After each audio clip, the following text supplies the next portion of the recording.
Hello and welcome to a special edition of the Winedown video blogs. I am your host Ben Franco. Today we're going to talk about whiskey. So the special edition being we're going to talk about whiskey and not wine. But as you know, or maybe you don't know, we opened up a whiskey bar. We're open. It's open. It's called the Distilled Whiskey Room. It's open Thursday, Friday, and Saturday, and it's all things whiskey instead of all things wine, like the Winedown.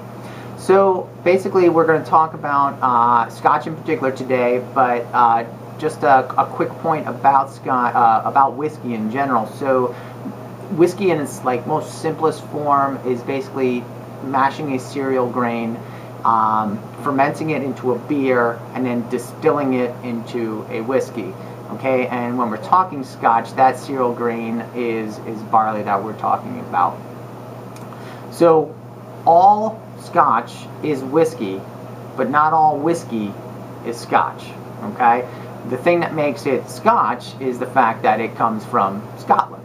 Okay, pretty easy, right? Little map. You know, when we're talking about wine, we often talk about terroir. Well, Scotch has a terroir as well. Today in particular, we're going to be tasting a Scotch from the lowlands right down here, and a Scotch from Islay over here. Okay. So the first one from the lowlands is Asentoshan.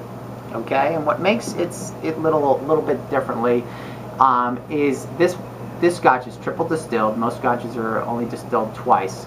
The extra distillation makes it lighter. Okay. The lowlands have a lot of influence of the Irish, so they make their Scotch kind of like they like their Irish whiskey, triple distilled. So this Scotch is a very light-bodied Scotch. It's a nice Scotch for entry level. So somebody that's never had Scotch before, you maybe have had other whiskeys and you want to try Scotch, this is a great entry-level Scotch.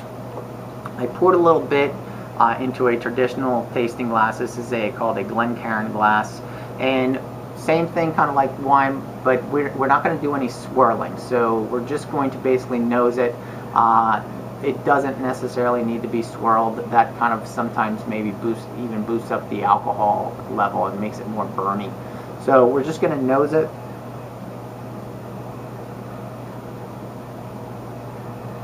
And this particular Scotch has kind of apple notes, sour apple, a little bit of vanilla. And you often want to nose it and taste it neat.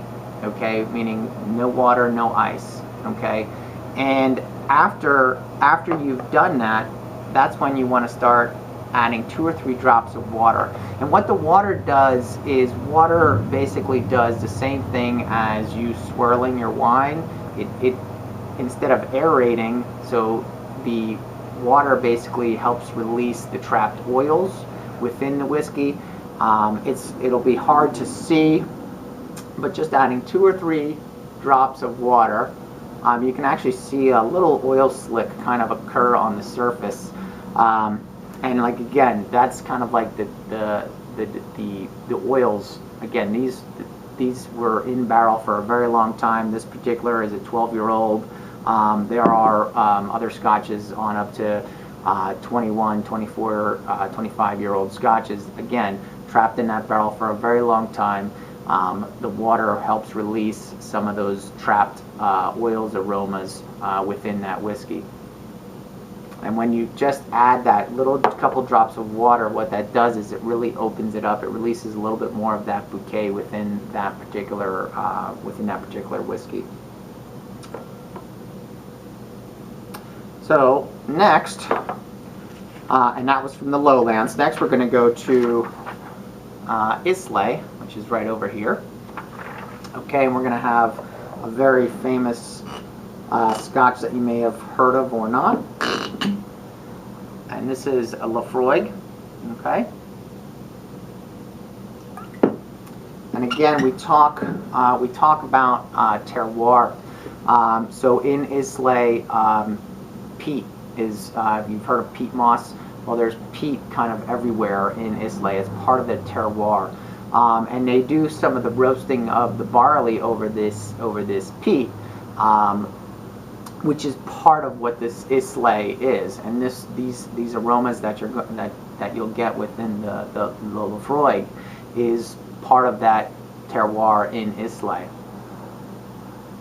So when people talk smoky and peaty, this is what they kind of mean. The Laphroaig is a great example.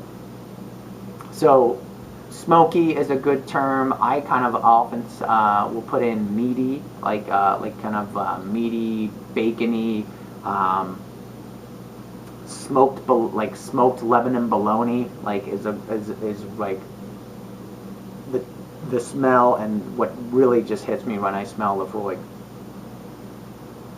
And the peaty, you either love it or you hate it. There's usually no in between, but there is some getting used to it, and there is some possibility of enjoying it. If you don't like it, you can get kind of used to it, because I didn't like it years ago when I had it, but now I kind of enjoy it. Same thing, add a couple drops of water, and that really changes the aroma just a little bit, but enhances, kind of tampers down the alcohol level and some of the alcohol smell, and releases some more of that aroma. And that peatiness and that meatiness and that savoriness really comes through on this particular Scotch. So again, you either kind of like Laphroaig or you don't like Laphroaig. But different areas within Scotland have different flavor profiles. A lot of popular Scotches that you've probably heard of come from the Speyside, which is a very popular area, and it's kind of like the middle of the road Scotches in a sense, and they embody a lot of the wonderful things within Scotland. So if you've never tried Scotch and you were afraid to try it, you know, these are some great examples to give a try to. Stop by the Distilled Whiskey Room on Thursday, Friday, or Saturday, and we sell these in small 1 ounce quantities, so you don't have to commit to a very large pour of it. All right, we'll see you next time.